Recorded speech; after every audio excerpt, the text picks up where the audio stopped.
Buenos días, hermanos. El día de hoy vamos a continuar hablando acerca de la oración del Señor. La vez pasada estuvimos hablando de la parte que dice líbranos del mal o líbranos del maligno en Mateo 6:13. Voy a dar lectura a esa parte de la oración del Señor porque hoy continuaremos hablando de esa parte. Hoy es el capítulo 11 de la serie de meditaciones sobre la oración del Señor. Les invito a que, si no las han oído, las otras 10 anteriores, búsquenlas, algunas de ellas seguramente serán interesantes para ustedes. Voy a dar lectura. Mateo 6, versículo 13, dice: y no nos metas en tentación, mas líbranos del mal, porque tuyo es el reino, el poder y la gloria por todos los siglos. Amén. Por cierto, el próximo martes estaremos concluyendo la serie con el capítulo número 12 y hablaremos de porque tuyo es el reino, el poder y la gloria por todos los siglos. Y hoy continuaremos hablando acerca de líbranos del maligno, no nos metas en tentación, dice esa última petición. Al orar, hermanos, eso de no nos metas en tentación, mas líbranos del mal o del maligno, ¿qué es lo que pedimos entonces? El Catecismo de Westminster sugiere 3 aspectos importantes. Primero, le pedimos a Dios que no permita que caigamos en tentación, porque todos debemos conocer nuestra propia debilidad.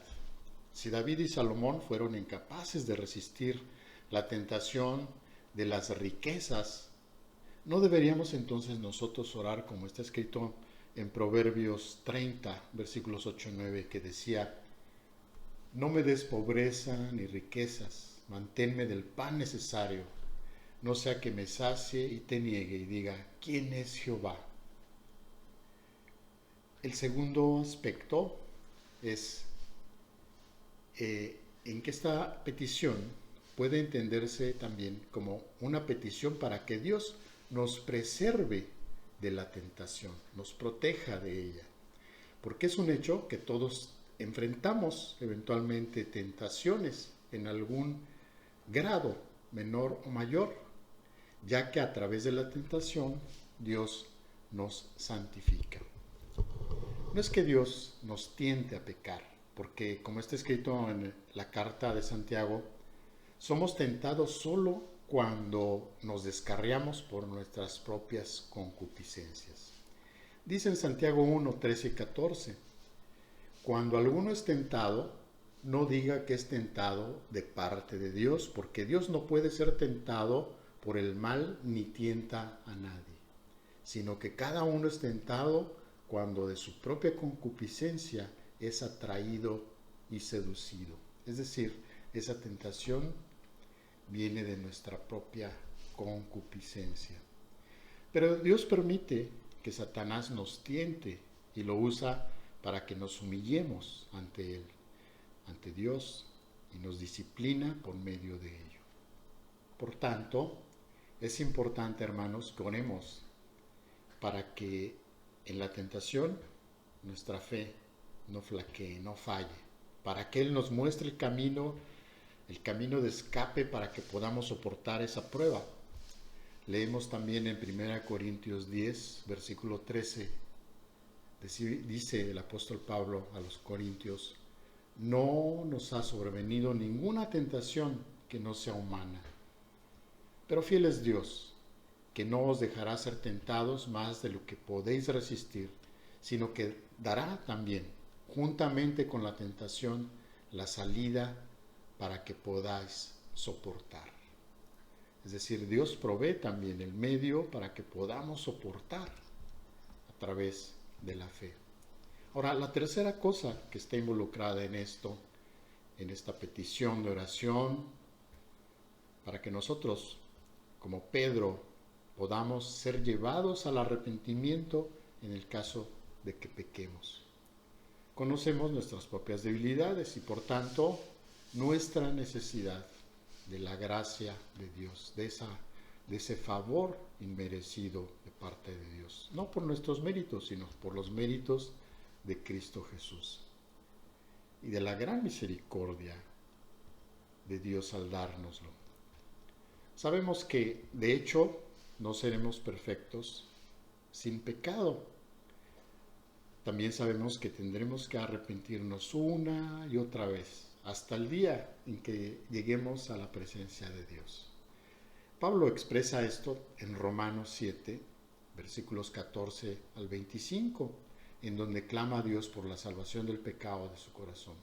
Voy a repetir esos versículos del 14 al 25 del capítulo 7 de Romanos.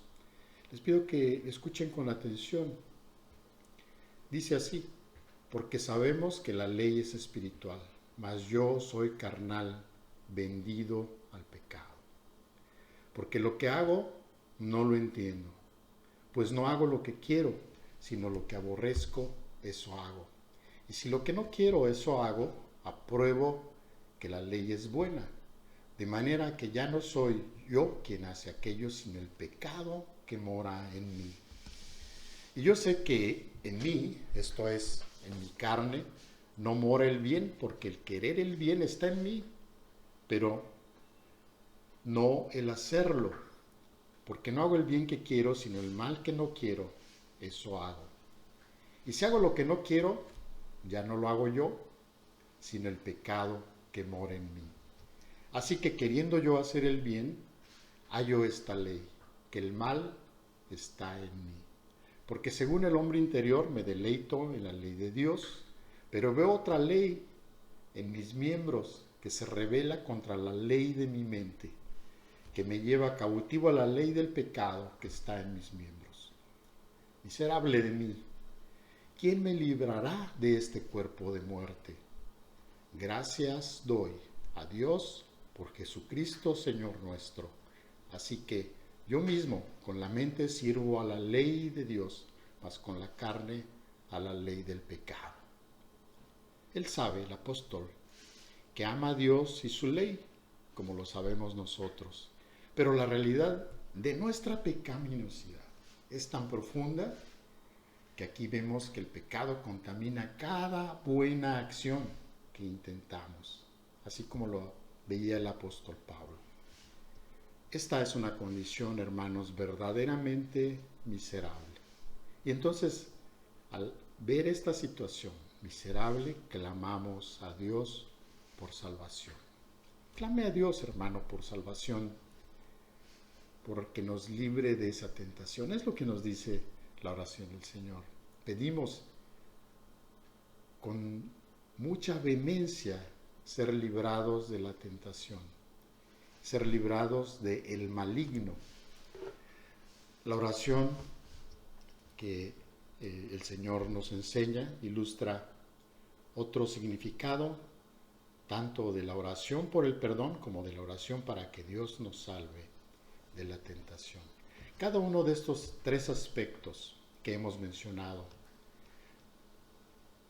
nos enseña a orar para que Dios no permita que caigamos en la guerra contra el pecado, si es que usted está en esa guerra contra el pecado.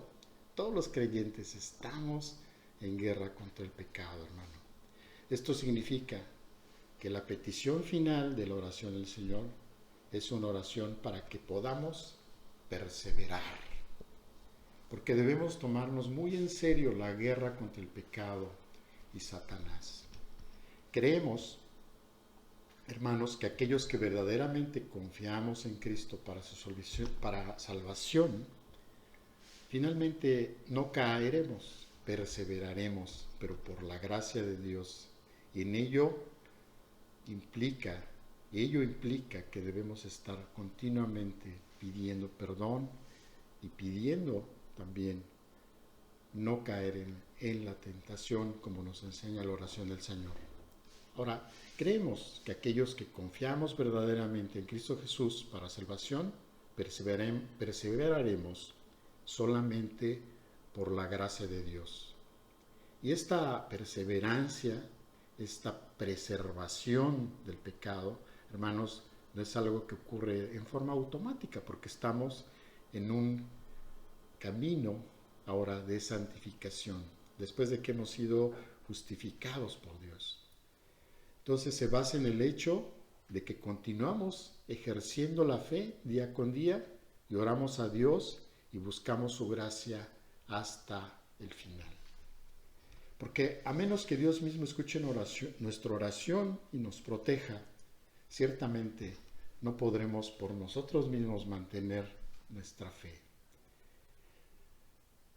De lo contrario, o sea, si no perseveramos, si no seguimos orando porque nuestra fe sea mantenida, porque seamos preservados de la tentación, el sufrimiento o la prosperidad también puede destruirnos, deshacernos y llevarnos a un camino que no queremos.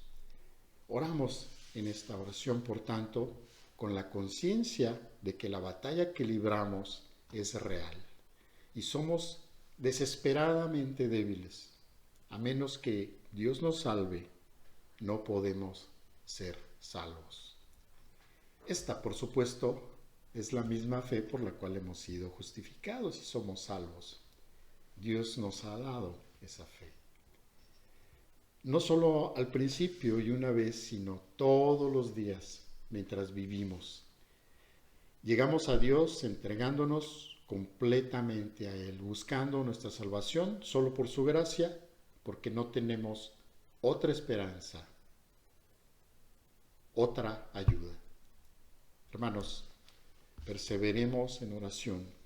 Aquí la oración del Señor nos enseña a pedir ser preservados, ser cuidados de la tentación y preservados en contra del maligno y salir triunfantes en esta lucha contra el pecado. Esa lucha la libramos diariamente. El próximo martes continuaremos hablando de la oración del Señor, pero ahora sobre la parte final que decimos: porque tuyo es el reino, el poder y la gloria por todos los siglos. Que sigan teniendo un excelente día, hermanos. Que Dios les bendiga.